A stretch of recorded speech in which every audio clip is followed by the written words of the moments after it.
Esta es la Tierra, tal y como era hace 90 millones de años. Los geólogos denominan este periodo como el Cretácico tardío.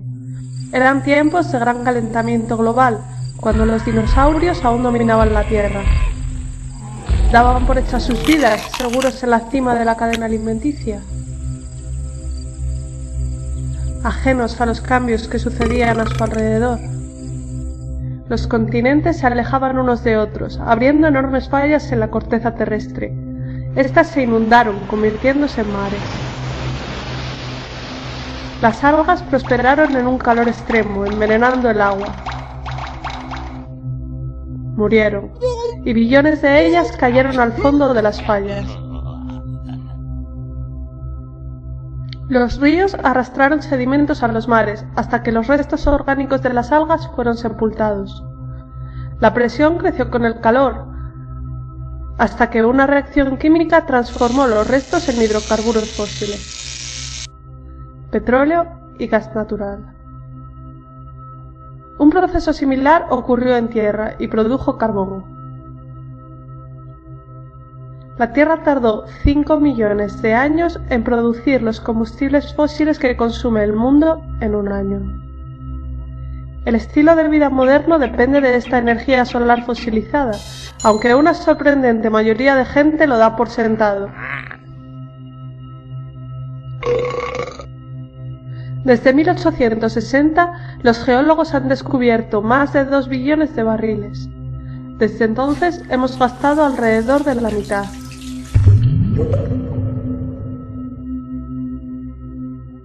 Antes de poder extraer el petróleo hay que descubrirlo.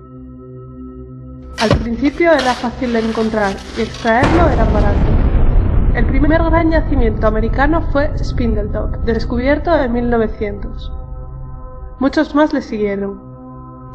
Los geólogos rastrearon los Estados Unidos, encontraron enormes reservas de petróleo, gas natural y carbón. Estados Unidos producía más petróleo que ningún otro país en el mundo, y esto le convirtió en una superpotencia industrial. Una vez que un pozo empieza a producir petróleo, es solo cuestión de tiempo que empiece su declive. Cada pozo tiene una tasa de producción diferente. Cuando se hace la media de varios pozos, la gráfica resultante se muestra como una campana de Gauss. Lo habitual es que pasen 40 años desde que un país alcanza el pico de descubrimientos hasta que alcanza el pico de producción, después del cual entra en declive permanente. En los años 50, el geólogo de la Shell, M. King Hubbert, predijo que el pico de producción de Estados Unidos se daría en 1970, 40 años después del pico de descubrimientos en Estados Unidos. Pocos le creyeron. Sin embargo, en 1970, la producción de petróleo de Estados Unidos llegó al máximo y entró en un declive permanente. Hubbert fue legitimado.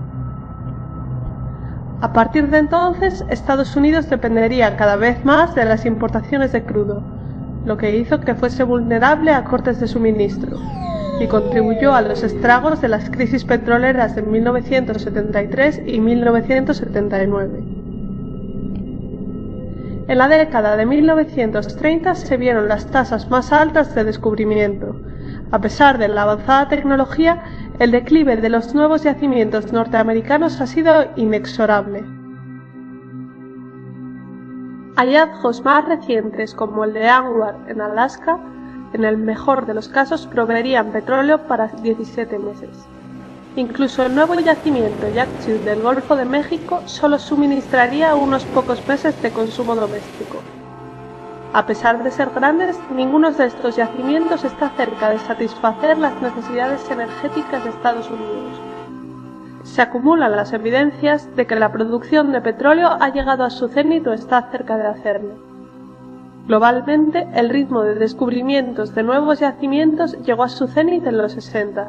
Más de 40 años después, el declive en los descubrimientos de nuevos yacimientos parece imparable. 54 de los 65 mayores países productores de petróleo han llegado a su techo de producción. La mayoría del resto esperan seguirlos igualmente en un futuro próximo.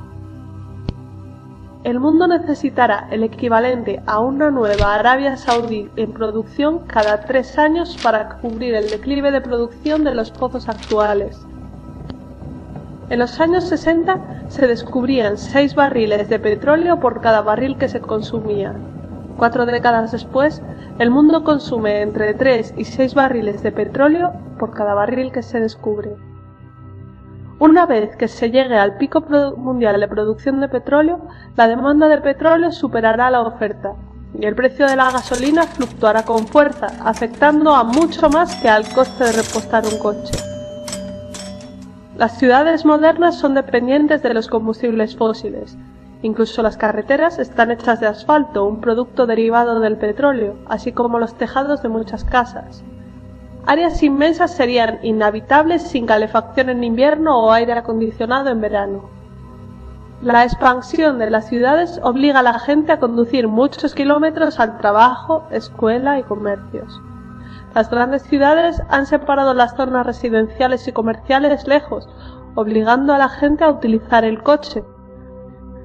Los suburbios y muchos barrios fueron diseñados asumiendo una abundancia de petróleo y energía.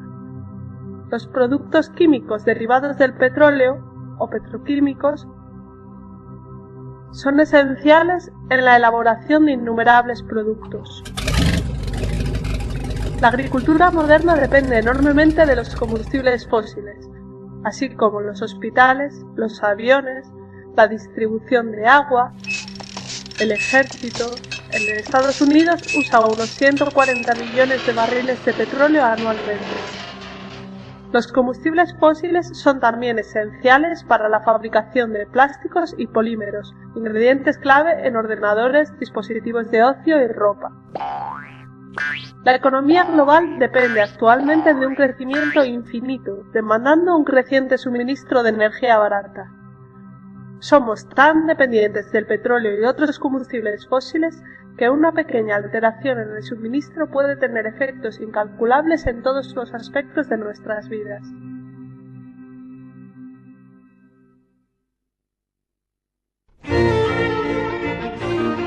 Energía. La energía es la capacidad de desarrollar un trabajo. Un americano medio dispone hoy de la energía equivalente a 150 esclavos trabajando 24 horas al día. Los materiales que almacenan energía para trabajar se denominan combustibles. Algunos combustibles contienen más energía que otros. Esto se denomina densidad energética. De estos combustibles, el petróleo es el más crítico. El mundo consume 30.000 millones de barriles al año, lo que equivale a 4,17 kilómetros cúbicos, lo que contiene tanta energía como la que generarían 52 plantas nucleares trabajando durante 50 años. Aunque el petróleo solo genere el 1,6% de la electricidad de Estados Unidos, mueve el 96% del transporte. En 2008, Estados Unidos importaba 2/3 del petróleo que consumía, la mayoría de Canadá, México, Arabia Saudí, Venezuela, Nigeria, Irak y Angola.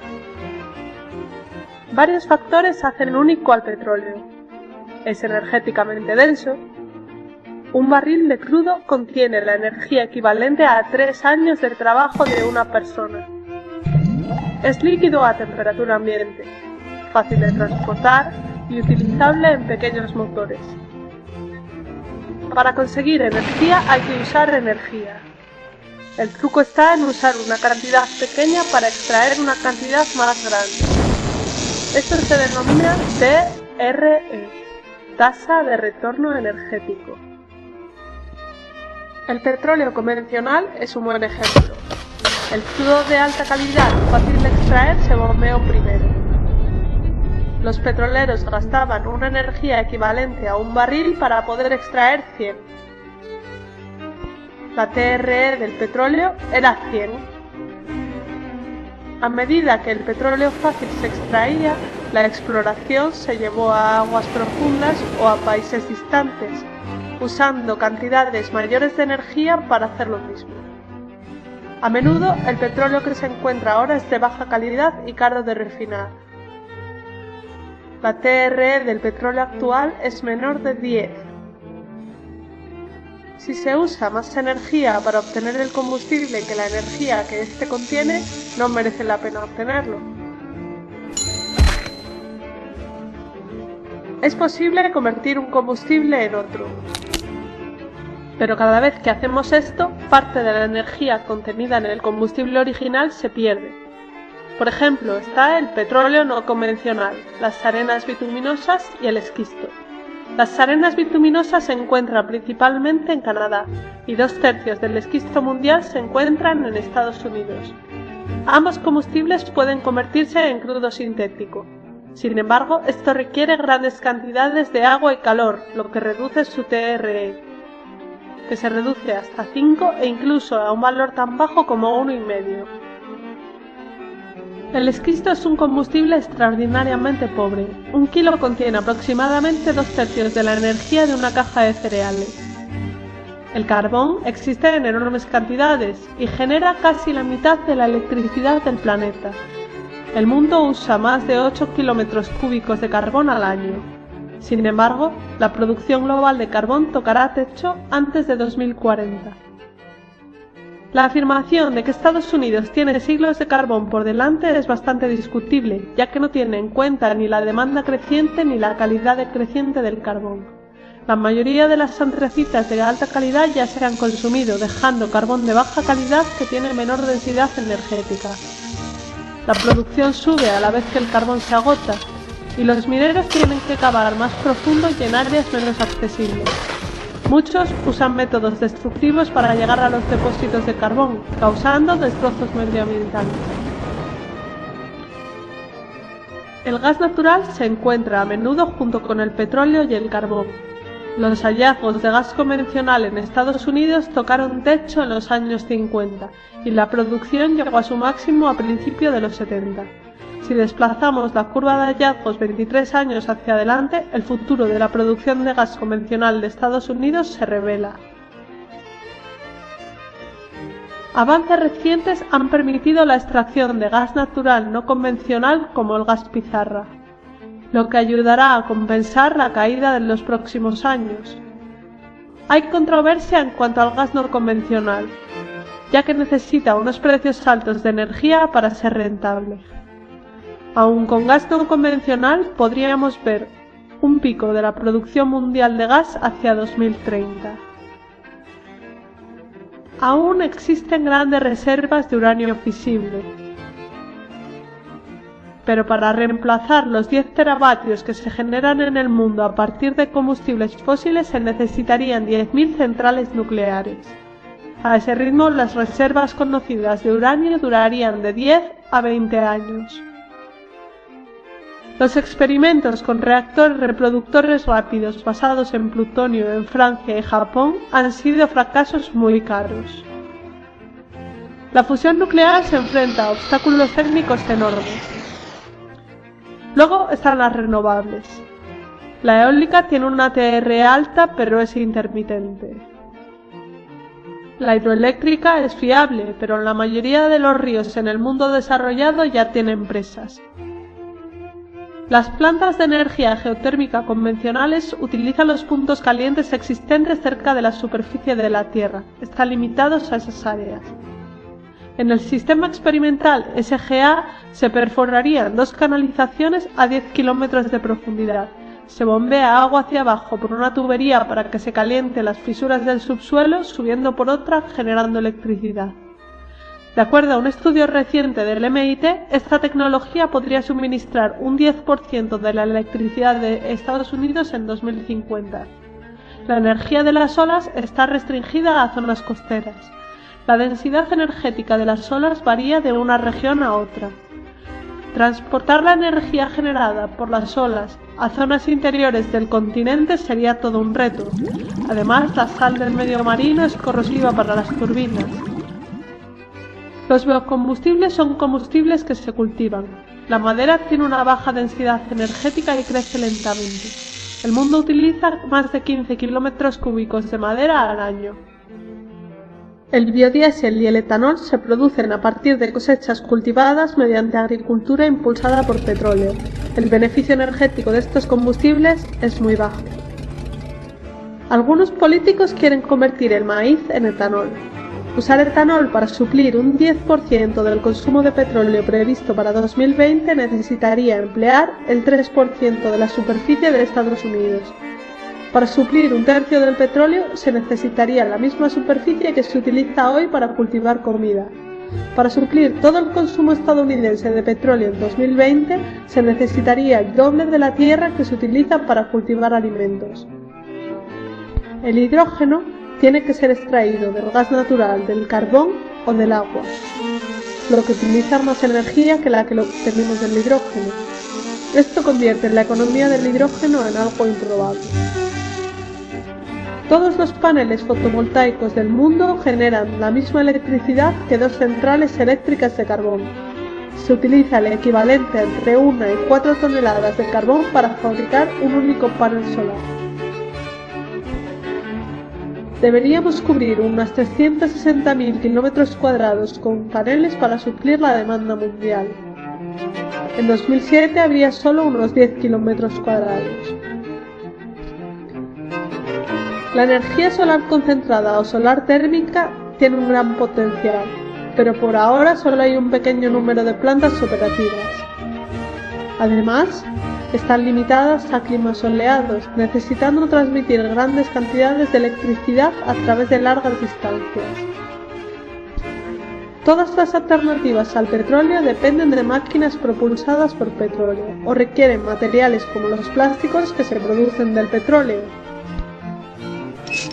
Al oír futuros anuncios de nuevas y asombrosas fuentes de energía o inventos, deberíamos preguntarnos: ¿tiene el postulante un modelo operativo y comercial del invento? ¿Cuál es su densidad energética? ¿Se puede almacenar y distribuir fácilmente? ¿Es constante o intermitente? ¿Se puede escalar a nivel nacional? ¿Hay problemas ocultos de ingeniería sin resolver? ¿Cuál es su tasa de retorno energético? ¿Cuál es su impacto medioambiental? Considera que las grandes cifras pueden ser engañosas. Por ejemplo, 1.000 millones de barriles de petróleo satisfaría la demanda mundial solo durante 12 días. Una transición desde los combustibles fósiles sería un desafío enorme. En 2007, el 48,5% de la electricidad de Estados Unidos provenía del carbón, el 21,6% del gas natural, un 1,6% del petróleo, 19,4% de la nuclear, 5,8% de las hidroeléctricas y un 2,5% del resto de renovables. ¿Es posible reemplazar un sistema basado en combustibles fósiles con un mix de alternativas?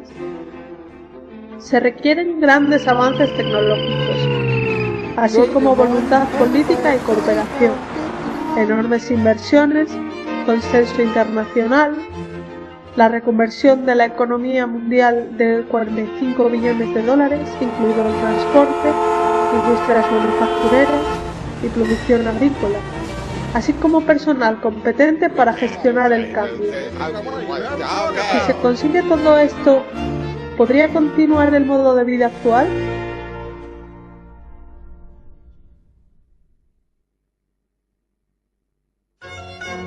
Crecimiento. Estas bacterias viven en una botella. Su población se dobla cada minuto. A las 11 hay una sola bacteria. A las 12 la botella está llena. Está medio llena a las 11:59, dejando espacio suficiente para una duplicación más. Las bacterias ven el peligro. Buscan nuevas botellas y encuentran 3.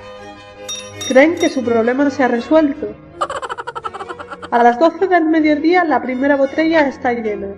A las 12:01 la segunda botella está llena. A las 12:02 todas las botellas están llenas.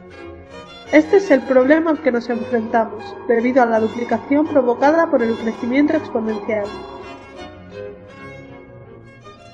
Cuando la humanidad empezó a utilizar carbón y petróleo como fuentes de combustible, experimentó un crecimiento sin precedentes. Incluso tasas de crecimiento bajas producen grandes incrementos a lo largo del tiempo. A una tasa de crecimiento del 1%, una economía duplicaría su tamaño en 70 años, al 2% en 35 años. A una tasa de crecimiento del 10%, una economía se duplicaría en solo 7 años. Si una economía crece al 3% medio anual actual, se duplicará cada 23 años. Con cada duplicación, la demanda de energía y recursos se extenderá a la demanda de todas las duplicaciones previas conjuntamente.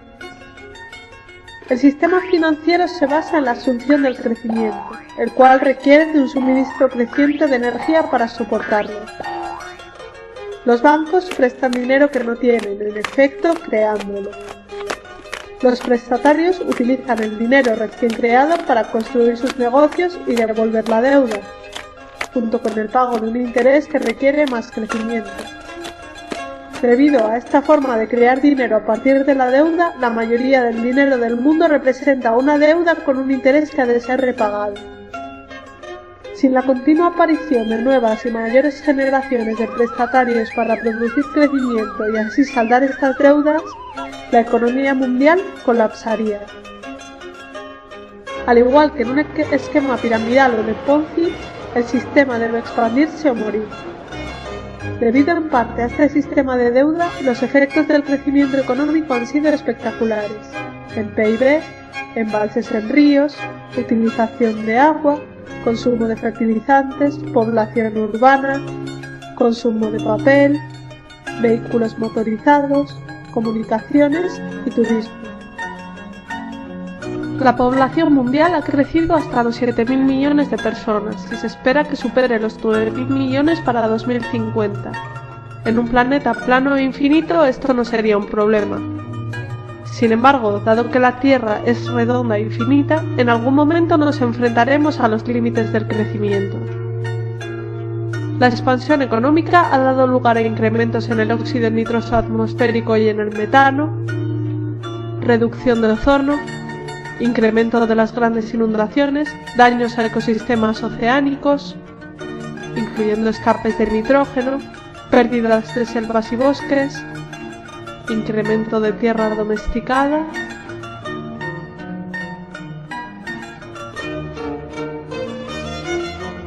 Si pusiéramos un único grano de arroz en el primer cuadro de un tablero de ajedrez, duplicásemos esta cantidad y pusiésemos 2 granos en el segundo, doblásemos otra vez para poner 4 en el tercero, duplicásemos otra vez para poner 8 en el cuarto, y siguiésemos así, poniendo en cada cuadro el doble de granos de arroz que en el anterior, en el momento que llegásemos al último cuadro, necesitaríamos la astronómica cifra de granos de 9.223.372 billones, 36.854.776.000 granos, más granos de los que la humanidad ha cultivado en los últimos 10.000 años. Las economías modernas, al igual que los granos del tablero de ajedrez, se duplican cada pocas décadas. ¿En qué cuadro del tablero estamos? Además de la energía, la civilización requiere otros muchos recursos esenciales: agua dulce, suelo fértil, alimentos, bosques y muchos tipos de minerales y metales. El crecimiento está limitado por el recurso esencial con menor disponibilidad. Como en un barril hecho con tablas que llenásemos de agua, el crecimiento no puede ir más allá de lo que permita la tabla más baja, o el recurso esencial más limitado. Los seres humanos aprovechamos el 40% de toda la actividad fotosintética de la Tierra. Aunque sería posible llegar al 80%, es poco probable que lleguemos a utilizar el 160%.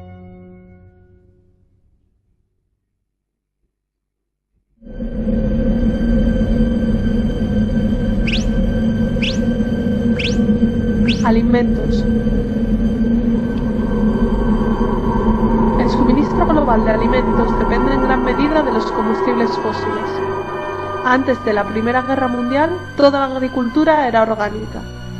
Tras la invención de los fertilizantes y pesticidas derivados de los combustibles fósiles, se produjeron mejoras a gran escala en la producción de alimentos, permitiendo incrementos en la población humana.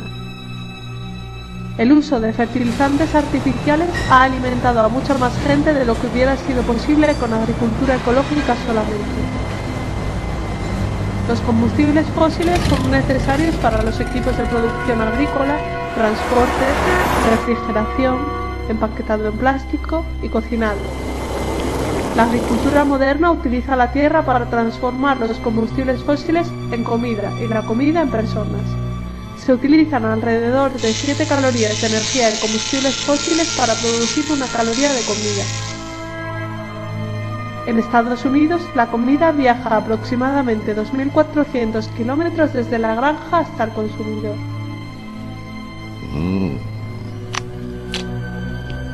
Además de la disminución de los combustibles fósiles, existen varias amenazas al sistema actual de producción de alimentos. La energía barata, las mejoras tecnológicas y los subsidios han permitido capturas masivas de pescado. La pesca global alcanzó su cenit a finales de la década de los 80, obligando a los pescadores a desplazarse a aguas más profundas. El nitrógeno liberado por los fertilizantes basados en combustibles fósiles envenena los ríos y los mares, creando enormes zonas muertas. A este ritmo, se prevé que todas las poblaciones de peces colapsen para 2048. La lluvia ácida procedente de las ciudades e industrias elimina del suelo nutrientes vitales como el potasio, el calcio o el magnesio. Otra amenaza es la escasez de agua. Muchas granjas utilizan para el regadío agua subterránea bombeada desde acuíferos. Los acuíferos necesitan miles de años para llenarse, pero pueden agotarse en unas pocas décadas, igual que los pozos petrolíferos. En Estados Unidos, el enorme acuífero de Ogallala se ha reducido a tal nivel que muchos agricultores han tenido que volver a cultivos de secano menos productivos. Además, el uso de regadíos y fertilizantes puede llevar a la salinización, la acumulación de sal en el suelo. Esta es una de las principales causas de desertificación. Otra amenaza es la pérdida de suelo fértil. Hace 200 años, la capa de suelo fértil de las praderas en Estados Unidos tenía 1,8 metros de espesor. Hoy, debido al arado y las malas prácticas, se ha perdido aproximadamente la mitad. El riego fomenta el crecimiento de los hongos de la roya como el UG99, que tiene el potencial de destruir el 80% de la cosecha de grano mundial. Según Norman Borlaug, padre de la Revolución Verde, la roya tiene el inmenso potencial de la destrucción humana y social. El uso de biocombustibles significa que habrá menos tierra disponible para la producción de alimentos. Cualquier terreno tiene una capacidad de carga finita, esto es, el número de animales o personas que pueden vivir en él indefinidamente. Si una especie excede la capacidad de carga del terreno, morirá hasta que la población retroceda hasta sus límites naturales. El mundo ha evitado esta mortandad mediante la localización de nuevas tierras para cultivar o mediante el incremento de la productividad, que ha sido posible en gran medida gracias al petróleo. Para continuar con el crecimiento, se necesitan más recursos de lo que la Tierra puede proporcionar, pero no tenemos a nuestra disposición nuevos planetas. Ante estos desafíos, la producción global de alimentos debe duplicarse para 2050 para alimentar a la creciente población mundial. Actualmente 1.000 millones de personas padecen hambre o malnutrición. Será todo un desafío alimentar más de 9.000 millones de personas en los próximos años, cuando la producción de petróleo y gas natural esté en decadencia.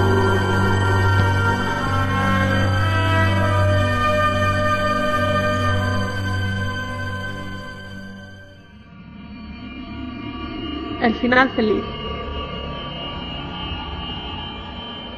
La economía global crece exponencialmente, a un ritmo aproximado de un 3% anual, consumiendo cantidades crecientes de combustibles no renovables, minerales y metales, así como recursos renovables como agua, madera, suelo fértil y pescado, más rápido de lo que pueden reponerse.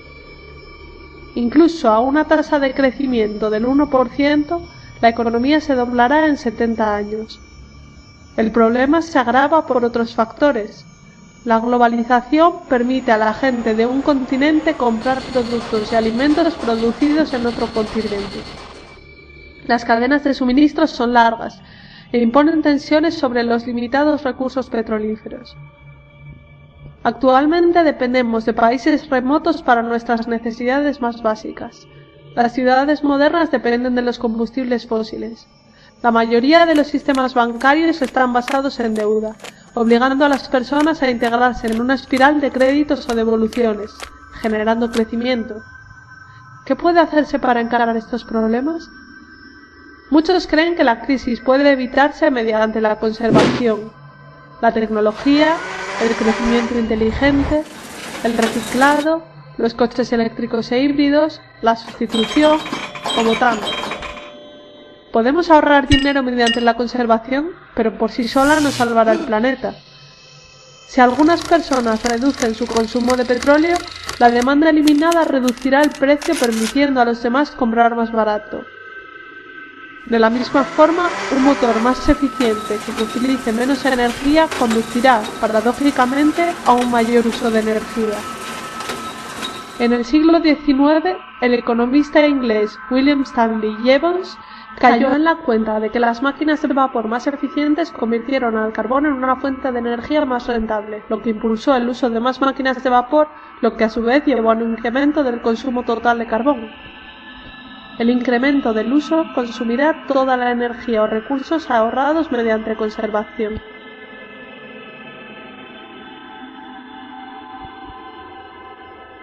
Muchos creen que los científicos resolverán estos problemas con nuevas tecnologías. Sin embargo, la tecnología no es energía.